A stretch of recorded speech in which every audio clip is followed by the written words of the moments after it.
श्री स्वामी समर्थ. नमस्कार स्वामी भक्तांनो, तुमच्या सर्वांचे स्वागत आहे स्वामी भक्ती या चॅनलमध्ये. स्वामींचा हा संदेश तुमच्यासाठी खूप भाग्याचा ठरणार आहे. शेवटपर्यंत बघा व आपल्या स्वामी भक्ती चॅनलला सबस्क्राईब करून लाईक करा. तुमची साथ व प्रेम असेच राहू द्या. अवधूत चिंतन श्री गुरुदेव दत्त श्री स्वामी समर्थ. स्वामी म्हणतात, ज्या जगात जन्माला येणारा प्रत्येक माणूस हा विनाकारण जन्माला येत नाही. याचा काही ना काही उद्देश असतो. जीव असो किंवा प्राणी असो, या मनुष्य ज्याचे त्याचे कर्म कार्य ठरलेले असतात. प्रत्येकजण आपले गुण समजून, ज्याला आपल्यामध्ये काय गुण आहेत, आपण काय करण्यासाठी या जगात आलो आहे हे ज्याला समजते, तो माणूस खूप मोठा होतो. ज्याला काही गुण आहेत, आपण काय करायचं आहे हे ज्याला समजत नाही, कळत नाही, तो कधीच मोठा होत नाही. आपण आयुष्यात का आलो आणि काय करण्यासाठी आलो आहे हे आधी समजून घ्या. कारण जन्म आणि मृत्यू हे तर कोणालाच चुकत नाही.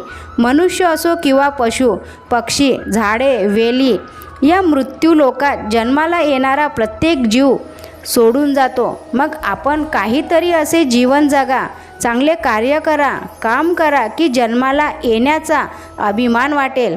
आपण सहज एखाद्याला बोलून जातो की मी तर त्याला चांगलं ओळखतो, ती व्यक्ती कशी आहे हे मला चांगलं माहीत आहे. पण स्वामी भक्तांनो, तुम्ही कधी स्वतःला ओळखले का? स्वामी म्हणतात की बाळा, एखादा आरशामध्ये स्वतःला बघ आणि चेहरा बघू नकोस, तुझ्यातील चांगले आणि वाईट गुण ओळख. आपण दुसऱ्यांना आरसा दाखवतो, त्याचा चेहरा दाखवतो, पण आपण कधीच आपले गुण, आपल्या गुणाबद्दल स्वतःशी बोलत नाही. आपले गुरु आपल्याला सदैव चांगला मार्ग दाखवत असतात. ते सतत म्हणतात की तुझ्यातील गुणांना ओळख व चांगले कर्म कर. आपले गुरु आपल्याला प्रत्येक वेळेला चांगले मार्ग दाखवत असतात, पण आपण त्यांना अंधश्रद्धा याचे नाव देतो. पण बाळा, तसे नाही. आपली स्वामी जे पण करतात ते आपल्यासाठी चांगलेच आहे. सुखात पण आणि दुःखात पण. दुःखात आपला भविष्य आहे, पण हे आपल्याला कळत नाही. गुरुकुलमध्ये एक शिष्य होता. त्याच्या बहिणीचं लग्न होतं. त्याच्या बहिणीच्या लग्नासाठी त्याला काही दिवसाची सुट्टी हवी होती. तेव्हा तो गुरुकडे गेला आणि म्हणाला की गुरुजी, माझ्या बहिणीचं लग्न आहे, तर मला काही दिवसासाठी गावी जायचं आहे. तर गुरुजी बोलले, ठीक आहे, तू जाते वेळी मला भेटून जा. तर गावी जाण्याची वेळ आली. त्या वेळेला तो गुरुजींना भेटायला गेला. त्याला असं वाटलं की गुरुजी मला काहीतरी बहिणीच्या लग्नाला बक्षीस देतील किंवा मला धनधान्य किंवा पैसे देतील, जेणेकरून माझ्या बहिणीचं लग्न चांगल्या प्रकारे होईल. तर गुरुजींनी असं काही केलं नाही. त्याला एक डाळिंब दिलं आणि बोलले, हे घेऊन जा माझ्याकडून. तर तो विचार करत होता की गुरुजींनी मला डाळिंब का दिलं, हे तर माझ्या गावी पण मिळतं, असं का केलं. हा विचार करत करत तो पूर्ण रस्त्यामध्ये विचार करतच होता. त्याला त्याचा अर्थ काही समजला नाही की का असं केलं. तो विश्रांतीसाठी एका गावी थांबला. तिथं एक राजा होता. तो खूप आजारी होता. त्या राजाला डाळिंबाच्या रसामधून औषध द्यायचं होतं. वैद्यजीने तसं सांगितलं होतं की याला डाळिंबाच्या रसामधून औषध द्या, तरच हा राजा ठीक होणार. राजाच्या शिपायांनी पूर्ण गावामध्ये डाळिंब शोधलं, पण त्यांना कुठेही ते डाळिंब भेटलं नाही. त्यांची नजर या व्यक्तीकडे गेली, शिष्याकडे गेली.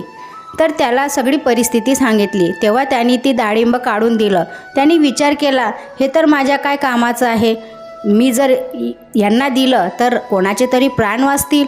या विचाराने त्याने ते डाळिंब दिले. तर राजाला त्या डाळिंबाच्या रसातून औषध देण्यात आली आणि राजा चांगला झाला. राजाची तब्येत चांगली झाली. तर राजाने शिपायाला विचारलं की तुम्हाला हे कुठं मिळालं. तर शिपायांनी त्या व्यक्तीला घेऊन आले आणि राजाला सांगितलं की यांच्याकडून आम्ही ते घेतलं. राजा बोलले की तुझ्या त्या डाळिंबामुळे आज माझे प्राण वाचले.